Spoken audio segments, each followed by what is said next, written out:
ഖുർആൻ്റെ മേലെ കൾച്ചർ വരുന്നു. ഇപ്പോൾ മക്കയിൽ ആ കഴബാലയത്തിൽ സ്ത്രീകൾക്ക് പോകാം, അവിടെ തൊടാം. കേരളത്തിലെ സ്ത്രീകൾ മുഴുവൻ പോകുന്നു, തൊടുന്നു, ആ കഴബാലയം തൊടുന്നു, അതിനെ പ്രദക്ഷിണം വയ്ക്കുന്നു. ലോക മുസ്ലിങ്ങൾ തിരിഞ്ഞിരുന്ന ആരാധനാലയമാണത്. അങ്ങനെ കണ്ടിട്ടും കണ്ടിട്ടും അനുഭവിച്ചിട്ടും നേരെ ചൊവ്വെ കണ്ടിട്ടും ഇവിടുത്തെ കേരളത്തിലെ സ്ത്രീകൾക്ക് ഇവിടുത്തെ പള്ളികളിൽ പ്രവേശനം വേണ്ട രീതി സാധിക്കുന്നില്ല എന്നൊരു പ്രശ്നമുണ്ട്. ഇപ്പോൾ മറിയം ബീവി, ഈസാ നബിയുടെ അമ്മ, അവരാണ് മുസ്ലിം ലോക മനുഷ്യർക്ക് മുഴുവൻ മോഡലായിട്ട് ഖുർആൻ ചിത്രീകരിക്കുന്നത്. അവർ പള്ളിയിൽ ജീവിച്ചിരുന്ന സ്ത്രീയാണ്, പള്ളിയിൽ ജീവിച്ചിരുന്നു, പള്ളിയിൽ വെച്ച് ദൈവം നേരിട്ട് ഭക്ഷണം കൊടുത്തു എന്ന് ഖുർആൻ പറയുന്നു, പള്ളിയിൽ ജീവിക്കുന്നു. എന്നിട്ടും ഇത് കണ്ടിട്ടും വായിച്ചിട്ടും കേരളത്തിലെ മുസ്ലിം സ്ത്രീകൾക്ക് പള്ളിയിൽ പ്രവേശനം മറ്റു മതക്കാരെ അതിനൊക്കെ അപ്പുറത്ത് സാധിക്കേണ്ടത് 1400 വർഷമായിട്ട് സ്ത്രീകൾ പോകുന്നു, സാധിക്കാത്തത് എന്ത് കൊണ്ടായിരിക്കും എന്ന് മാഡത്തിന് മറുപടി അറിയാമോ? ഈ ചോദ്യം കുറച്ച് ഇതാണ്, എനിക്കറിയാം. അത്രയ്ക്കൊക്കെ ചിന്തിക്കാനുള്ളൊരു ഇതായിട്ടില്ലല്ലോ. ആക്ച്വലി ഇറ്റ്സ് കൾച്ചറലായിട്ട് ഉണ്ടാക്കിയെടുത്തൊരു കാര്യമാണത്. അപ്പം it's never said that woman can't enter മസ്ജിദ്. പക്ഷേ ചില ആൾക്കാർ ഉണ്ടാക്കിയെടുത്ത കാര്യങ്ങളാണ് അവിടെ എൻട്രൻസ് ഇല്ല, അവിടെ വുമൺ എൻ്റർ ചെയ്യാൻ പാടില്ല എന്നുള്ളത്. അപ്പം that should be change. That is also part of woman revolution and I think it will be change soon. പെണ്ണുങ്ങൾ ജമാഅത്തിനും പോയിട്ടില്ല, ഉറപ്പല്ലേ? ഒരു പള്ളിയിലും സ്ത്രീകൾ ജമാഅത്തിന് പോയിട്ടില്ലല്ലോ. അതേ സമയത്ത് കേരളത്തിൽ വഹാബി പള്ളികളിൽ പെണ്ണുങ്ങൾ ജമാഅത്തിന് പോകുന്നു. എന്താ കാരണം? ആരാ പഠിപ്പിച്ചത്? അങ്ങനെ പോയിട്ടുണ്ടോ? ഫാത്തിമ ബീബി പോയിട്ടുണ്ടോ? ആയിഷ ബീബി പോയിട്ടുണ്ടോ? നബിയുടെ ഭാര്യമാരാരെങ്കിലും പോയോ? ഉമ്മമാരെ പോയില്ല എന്ന് ആരാ പറയുന്നത്? ലക്ഷോപലക്ഷം ഹദീസ് മനപ്പാടമുള്ള ഷാഫി ഇമാം പറയാണ്, വലം നഅലം മിൻ ഉമ്മഹാത്തിൽ മുഅ്മിനീന ഇംറഅതൻ ഖറജത് ഇലാ ജുമുഅത്തിൻ വലാ ജമാഅത്തിൻ ഫീ മസ്ജിദ്. നബിയുടെ ഭാര്യമാരിൽപ്പെട്ട ഒരൊറ്റ ഭാര്യയും ജുമുഅ ജമാഅത്തിന് പോയതായിട്ട് എനിക്കറിയാൻ സാധിച്ചിട്ടില്ല. ഷാഫി ഇമാം അറിഞ്ഞിട്ടില്ലെങ്കിൽ പിന്നെ ആരാ അറിയാ? ഷാഫി ഇമാം പറയാണ് ഞാൻ അറിഞ്ഞിട്ടില്ല. ഷാഫി ഇമാം അറിഞ്ഞിട്ടില്ല എന്ന് പറയുന്നത് എത്ര പ്രമാണങ്ങളുടെ വെളിച്ചത്തിലാണെന്നറിയോ? മഹാൻ പറയാണ്, വമാ അലിംതു അഹദൻ മിൻ സലഫിൽ മുസ്ലിമീന, നമ്മുടെ പൂർവ്വസൂരികളായ മുസ്ലിമീങ്ങളിൽ ഒരാളെയും എനിക്കറിയാൻ സാധിച്ചിട്ടില്ല. അമറ അഹദൻ മിൻ നിസാഇഹി ബിഇതിയാനി ജുമുഅത്തിൻ വലാ ജമാഅ മിൻ ലൈലിൻ വലാ നഹാർ, രാത്രിയിലോ പകലിലോ ജുമുഅക്കോ ജമാഅത്തിനോ നമ്മുടെ പൂർവ്വസൂരികളായ ഒരാളും അവരുടെ ഭാര്യമാരോട്, അവരുടെ പെൺമക്കളോട്, സഹോദരിമാരോട് ജുമുഅ ജമാഅത്തിന് പോകാൻ വേണ്ടി കൽപ്പിച്ചതായി എനിക്കറിയാൻ സാധിച്ചിട്ടില്ല.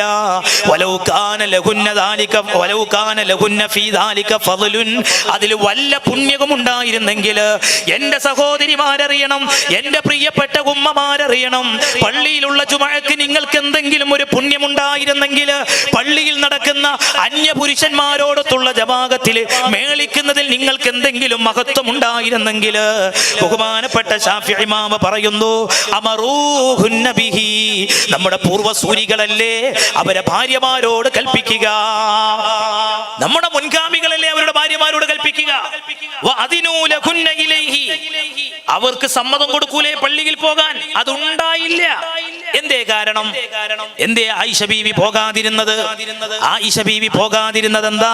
ഖൈറു മസാജിദിൻ നിസാഇ ഖൈറു ബുയൂതിഹിന്ന, അല്ലാഹുവിന്റെ റസൂലിന്റെ പ്രിയപ്പെട്ട പത്നിമാരോട് അവിടുന്ന് പഠിപ്പിച്ച നിർദ്ദേശമാണ്. ഒരു പെണ്ണിന്റെ ഉത്തമമായ പള്ളി ഏതാണ്? ഒരു പെണ്ണിന്റെ ഉത്തമമായ പള്ളി ഏതാണ്? ഒരു പെണ്ണിന്റെ ഉത്തമമായ പള്ളി അവളെ വീടിന്റെ അന്തർഭാഗമാണെന്ന് പരിശുദ്ധ റസൂൽ മുഹമ്മദ് മുസ്തഫ സല്ലല്ലാഹു അലൈഹി വസല്ലം. ഏതെങ്കിലും ഒരു ഹദീസിലുണ്ടോ ഒരു പെണ്ണ് പള്ളിയിൽ പോയി നിസ്കരിച്ചാൽ കൂടുതൽ കൂലി കിട്ടുന്നു? ഞാൻ ഈ സദസ്സിലിരിക്കുന്ന ചെറുപ്പക്കാരോട് ചോദിക്കട്ടെ, നിങ്ങൾ ഈ തലശ്ശേരി ഭാഗത്തൊക്കെ ഒരുപാട് പെണ്ണുങ്ങൾ ജുമാഅത്തിനും പോണ പെണ്ണുങ്ങളുണ്ടല്ലോ, നിങ്ങള് ആ പെണ്ണുങ്ങളെ ഭർത്താക്കന്മാരെ കണ്ടാ ചോദിക്കണം. ഒരു മൗലവിമാരോട് ചോദിച്ചോട്ടെ, ചോദിച്ചിട്ട് തന്നാ മതി മറുപടി. ഏതെങ്കിലും ഒരു ഹദീസിൽ ഒരു പെണ്ണ് വീട്ടിൽ നിന്ന് നിസ്കരിക്കാതെ പള്ളിയിൽ പോയി നിസ്കരിച്ചാൽ വീട്ടിൽ നിസ്കരിച്ചതിനേക്കാളും അധികം കൂലി പള്ളിയിൽ പോയി നിസ്കരിച്ചതിന്റെ പേരിൽ ആ പെണ്ണിന് കിട്ടുന്ന അറിയിക്കുന്ന ഒരു ഹദീസ്, പുണ്യ നബിയുടെ ഏതെങ്കിലും ഒരു ഹദീസ് വായിക്കാൻ പറ. ഇല്ല. എന്താ കാരണം? പുണ്യം എവിടെയെന്ന് പറഞ്ഞതറിയാം മുത്തുനബി, പെണ്ണിന് ഖൈറ് വീടാണ്. ഖൈറുള്ള വീടുണ്ടായിട്ട് ഖൈറില്ലാത്ത പള്ളിയിൽ ആയിഷ ബീവി പോവോ? ഫാത്തിമ ബീവി പോവോ?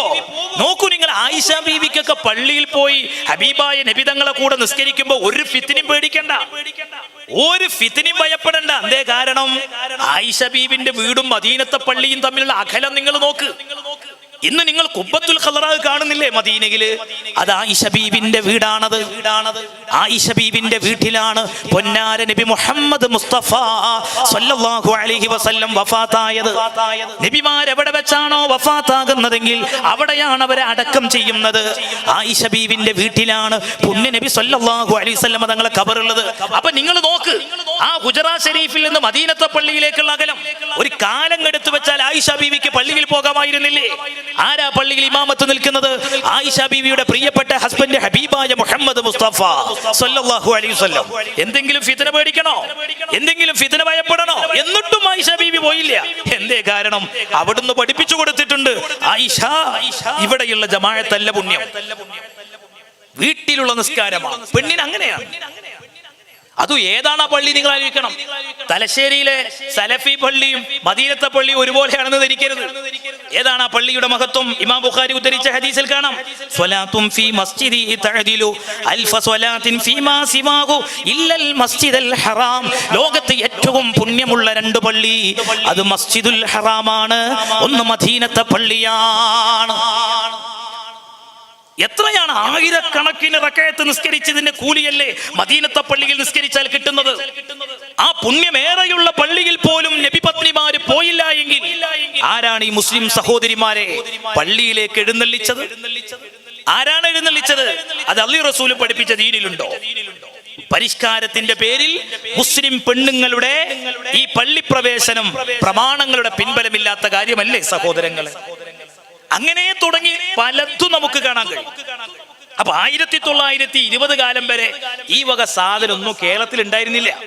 നബിയുടെ കാലത്ത് ദീനെത്തിയ ഒരു നാട് എത്ര മനോഹരമായി ആദർശ ഐക്യത്തിൽ കഴിഞ്ഞുകൂടിയ ഒരു നാടാ നമ്മുടെ കേരളം. അങ്ങനെയാണ് 1922 പുതിയ വാദങ്ങളുമായി ചില കക്ഷികൾ വന്നത്. ആ കക്ഷികളെ പ്രതിരോധിക്കാൻ ആ കാലഘട്ടത്തിലെ ഉലമാഗ് സടകുടഞ്ഞെഴുന്നേറ്റു. അങ്ങനെയാണ് 1926 സമസ്ത കേരള ജംഇയ്യത്തുൽ ഉലമ എന്ന പണ്ഡിത സംഘടന പിറവിയെടുക്കുന്നത്. സമസ്ത പിറക്കാനുള്ള കാരണം തന്നെ വിദേഹത്തിനെ പ്രതിരോധിക്കാനാണ്. സകല വിദേഹത്തിനെയും തുറന്നു കാണിച്ചു സമസ്ത കേരള ജംഇയ്യത്തുൽ ഉലമ. അവരുമായി എങ്ങനെ നിലപാട് സ്വീകരിക്കണമെന്ന് കൃത്യമായ രീതിയിൽ സമസ്ത ഇവിടെ കൃത്യമായി പഠിപ്പിച്ചു. എന്റെ പ്രിയപ്പെട്ട മുഅ്മിനീങ്ങളെ, നിങ്ങൾ ആലോചിച്ച് നോക്കൂ. അത് ഏതു പ്രസ്ഥാനങ്ങളാണെങ്കിലും വ്യത്യസ്തമായ ബിദ്ഈ കക്ഷികൾ കേരളത്തിൽ വന്നിട്ടുണ്ട്. ആദ്യം കടന്നു വന്നത് കേരളത്തിലെ വഹാബി പ്രസ്ഥാനമാണ്.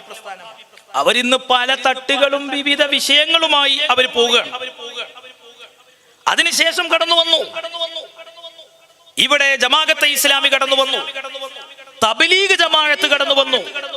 ആ സമയങ്ങളിലൊക്കെയും സമസ്ത വ്യക്തമായ രീതിയിൽ നിലപാട് പറഞ്ഞു. ഇപ്പൊ വിദേഹത്തിനൊക്കെ എല്ലാവർക്കും ഈ വഹാബികളൊക്കെ എല്ലാവർക്കും തിരിയൽ തുടങ്ങി. കാരണം അവരുടെ ആശയത്തിൽ ഒരു കണിശതല്ല. ഇന്ന് പറഞ്ഞത് നാളെ മാറ്റി പറയും. ഇപ്പൊ ഒരു കൂട്ടർ മുജാഹിദ് ഇപ്പൊ എവിടെ എത്തിക്കുന്ന അറിയങ്ങള്? ഇപ്പൊ ഞമ്മള് ഇവിടുന്ന് മദീനയിലേക്ക് ഒരു സലാം പറഞ്ഞാൽ അത് കണ്ട് മടക്കാൻ പ്രയാസമാണ്. അതേ സമയത്ത് ഖബറിന്റെ അടുത്ത് ചെന്നിട്ട് പറയുകയാണെങ്കിൽ അത് ചിലപ്പോ മടക്കിക്കൂടായില്ല. അവിടെ എത്തിക്കുന്ന ഇപ്പൊ ഒരു ടീം. ഇൻഷാ അല്ലാഹ് കുറച്ചും കൂടിയൊക്കെ നമ്മൾ ആദർശ പ്രഭാഷണങ്ങൾ നടന്നോട്ടെ. തലശ്ശേരി പാലത്തുമെന്ന് സലാം പറഞ്ഞയച്ചാലും അവിടെ എത്തുന്നുള്ളൂ ഇവരെ കൊണ്ട് നമ്മൾ പറയും. ഞാൻ അത് വെറുതെ പറയല്ല. തൗഹീദ് ഒരു പഠനം എന്ന പേരിൽ ഒരു മൗലവി ഒരു പുസ്തകം എഴുതിയത് നിങ്ങൾക്ക് വായിക്കാൻ കിട്ടും. ഈ സദസ്സിൽ ചെറുപ്പക്കാരുണ്ടല്ലോ, തൗഹീദ് ഒരു പഠനം. ആരാ പുസ്തകം എഴുതിയതെന്നറിയോ? കൊട്ടപ്പുറം സംവാദം നടന്നില്ലേ 1983 നമ്മളെ മുത്തു ശൈഖുന സുൽത്താനുൽ ഉലമ AP ഉസ്താദ് നയിച്ച സംവാദം. അല്ലാഹു ഉസ്താദിന് ആഫിയത്തുള്ള ആരോഗ്യമുള്ള ആയുസ് കൂട്ടി കൊടുക്കട്ടെ. ആ സംവാദത്തിൽ വഹാബി പക്ഷത്തിൽ നിന്ന് വിഷയം അവതരിപ്പിച്ച മൗലവി CP ഉമർ സുല്ലമി, അയാൾ എഴുതിയ പുസ്തകമുണ്ട് തൗഹീദ് ഒരു പഠനം. നിങ്ങൾ ആ പുസ്തകത്തിന്റെ 210 പേജ് ഒന്ന് വായിക്കും. 210 പേജ്. ഓൺലൈനിലൂടെ എന്റെ പ്രസംഗം കേൾക്കുന്ന സലഫികൾ ഉണ്ടാവുമല്ലോ. നിങ്ങൾ ഞാൻ ഈ പറയുന്ന ആശയം ആ പുസ്തകത്തിൽ ഉണ്ടോ എന്ന് പരിശോധിക്കുക. എന്താണ് ആ പുസ്തകത്ത് പറയുന്നത് അറിയോ? ഒരു വ്യക്തി ഒരു എഞ്ചിനീയറോട് സഹായം ചോദിക്കുമ്പോൾ അയാളെ കഴിവിൽപ്പെട്ടത് ചോദിക്കണം. ഒരു വൈദ്യന്റെ അടുത്ത് ചെന്ന് സഹായം ചോദിക്കുമ്പോൾ അയാളെ കഴിവിൽപ്പെട്ടത് ചോദിക്കണം. ഇനി തിരിച്ചു ചോദിച്ചാലോ, ഒരു ഉദാഹരണത്തിന് ഒരു എഞ്ചിനീയറോട് ഇപ്പൊ ഒരാള് ഈ സദസ്സിൽപ്പെട്ട ഒരു സാധാരണക്കാരൻ ചോദിക്കുകയാണ്. എന്താ ചോദിക്കണ അറിയോ? എന്താന്നറിയില്ല, എനിക്ക് വല്ലാത്ത വയറിനൊരു അസ്വസ്ഥത, എന്താ സാറേന്ന് ചോദിച്ചാൽ അതോടുകൂടെ ഈ ചോദിച്ചോ മുശ്രിക്കായി. പണ്ടൊക്കെ ശിർക്ക് കുത്തുബിയത്തിലേ ഉണ്ടായിരുന്നുള്ളൂ. പണ്ടൊക്കെ ഒരു ശിർക്ക് ചെയ്യണമെങ്കിൽ ചുരുങ്ങിയതൊരു മക്കാമിലെങ്കിലും പോകേണ്ടിയിരുന്നു. ഇപ്പൊ എഞ്ചിനീയറെ കഴിവിൽ പെട്ടതല്ലത്, അതാണ് പ്രശ്നം.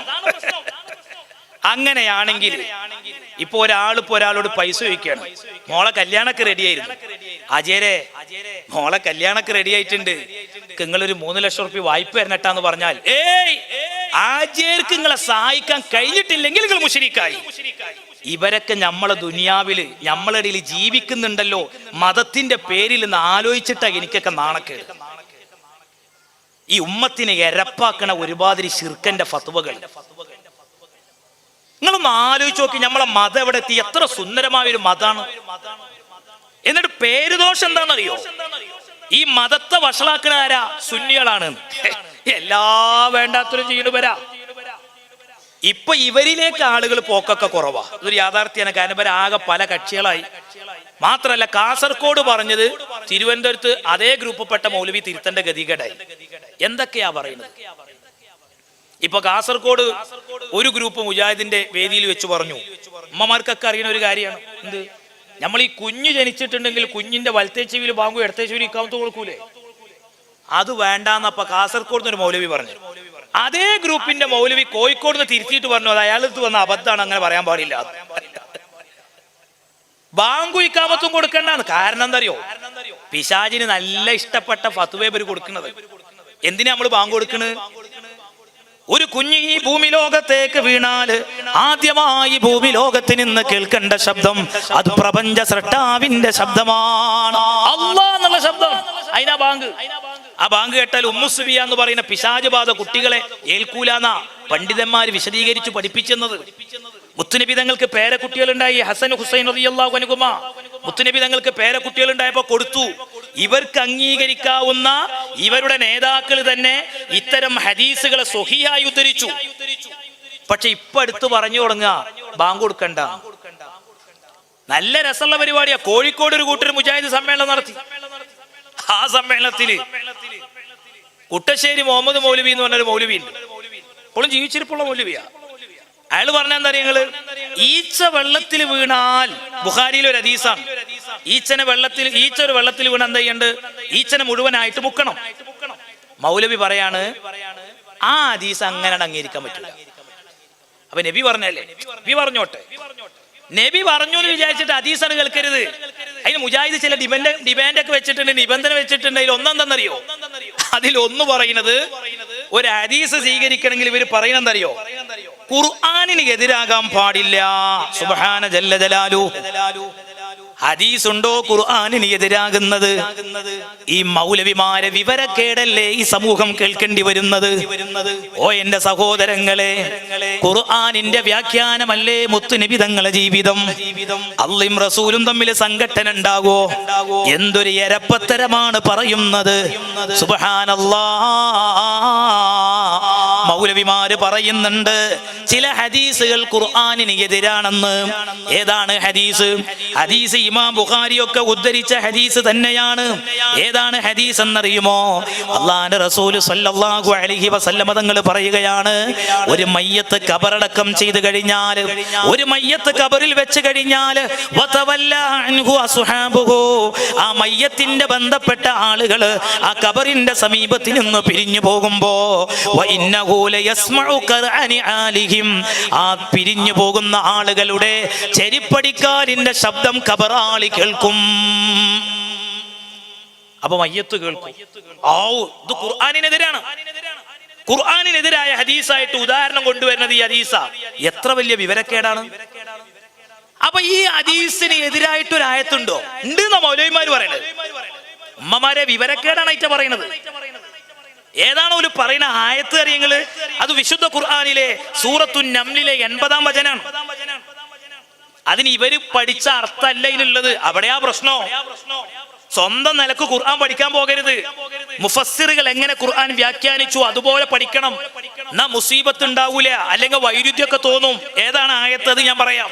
ഇന്നക ലാ തുസ്മിഉൽ മൗത. ഇവര് പറയൽ എന്താ ഇതിനർത്ഥം? ഇന്നക ലാ തുസ്മിഉൽ മൗത എന്ന് പറഞ്ഞ എന്താ വഹാബികൾ കൊടുക്കാറുള്ള അർത്ഥം? നിങ്ങള് മരിച്ചോര് കേൾക്കൂല. ആ ആയത്തിന് അങ്ങനെ ഒരു അർത്ഥമേ ഇല്ല. അതല്ല ഇതിനർത്ഥം. അതിന്റെ അർത്ഥം അതല്ല. ഓൺലൈനിൽ കേൾക്കുന്നുണ്ടാവൂല മൗലവിമാര്, നിങ്ങൾക്ക് ഇടങ്ങേറുണ്ടാവും ഞാൻ അത് പറയുമ്പോൾ. എനിക്കറിയാം അതിന്റെ അർത്ഥം അതാ. എന്തിനാ ഈ ഉമ്മത്തിനോട് നുണ പറയും നിങ്ങള്? എന്തിനാ നിങ്ങൾ ഇങ്ങനെ ഖുർആൻ പഠിപ്പിക്കണത്? ഉള്ളത് പറഞ്ഞു പഠിപ്പിക്കും. അതിന്റെ അർത്ഥം മരിച്ചോര് കേൾക്കൂല എന്നാ? സഹോദര, ഇമാം തൊബരിയുടെ തഫ്സീർ ഒന്ന് വായിക്ക്. ആ ആയത്ത് വിശദീകരിച്ചുകൊണ്ട് മഹാൻ പറയുന്നുണ്ട്, വഖൗലുഹു ഇന്നക ലാ തുസ്മിഉൽ മൗത യഖൂൽ. അല്ലാഹു പറയുന്നത് എന്തറിയോ?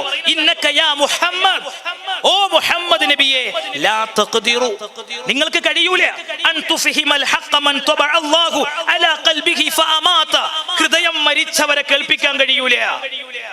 ഏയ്, നമ്മൾ സാധാരണ ചില രക്ഷിതാക്കൾ പറയലുണ്ടല്ലോ, സാദേ എന്റെ മൂത്തൊരു ചെക്കനുണ്ട്, ഇത്ര പറഞ്ഞാലും കേൾക്കൂല. അതിന്റെ അർത്ഥം എന്താ? ഓൻ ചെവിപ്പൊട്ടനാണ് അതിന്റെ അർത്ഥം. അനുസരണയുടെ കേൾവി കേൾക്കൂല എന്നല്ലേ? ഇതേ ഈ പറഞ്ഞതിന് അർത്ഥമുള്ളൂ. എന്നിട്ട് മരിച്ചോര് കേൾക്കൂല. മുത്തുനബി തങ്ങൾ പറഞ്ഞതാ, മയ്യത്ത് കേൾക്കും. സ്വഹീഹായ ഹദീസാണ്.